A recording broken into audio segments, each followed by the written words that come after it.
የኤርትራ ጉዳይ ከመነል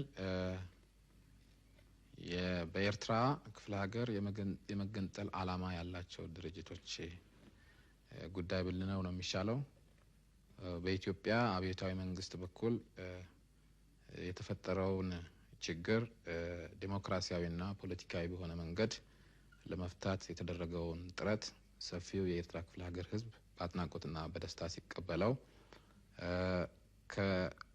ከወንበዴዎቹም ጋራ በመጠኑ ወደ ደህና ዓላማ ለመቃረብ ሲሞከር የኢትዮጵያን አብዮት የሚቃወሙና በምስራቅ አፍሪካ ጂኦፖለቲካ የተለየ ጥቅምና ዓላማ ያላቸው የውጭ ኃይሎች ነገሩ በሰላም እንዳይፈታ ባደረጉት ጥረት እንደተባለው ብዙ ውጤት አልሰጠም።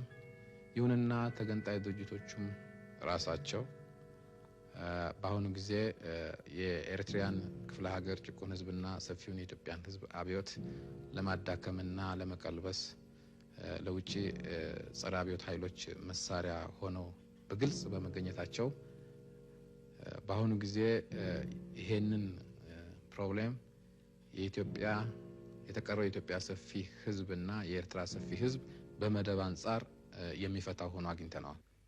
Is the military solution the only possibility left? የለም ቅድም ልገልጽ እንደሞከርኩት ሚሊተሪም ወይም ፖለቲካም ልትሉት ትችላላችሁ። በተቀላላው ይህ በአብዮትና በጸረ አብዮት መካከል የሚካሄድ እንጂ የናሽናሊቲ ወይም ሌላ ጸባይ ያለው ሆኖ ስላልተገኘ በአሁኑ ጊዜ በኤርትራ ውስጥ ያለው ሁኔታ ሁለቱንም ያቀፈ ሊሆን ይችላል።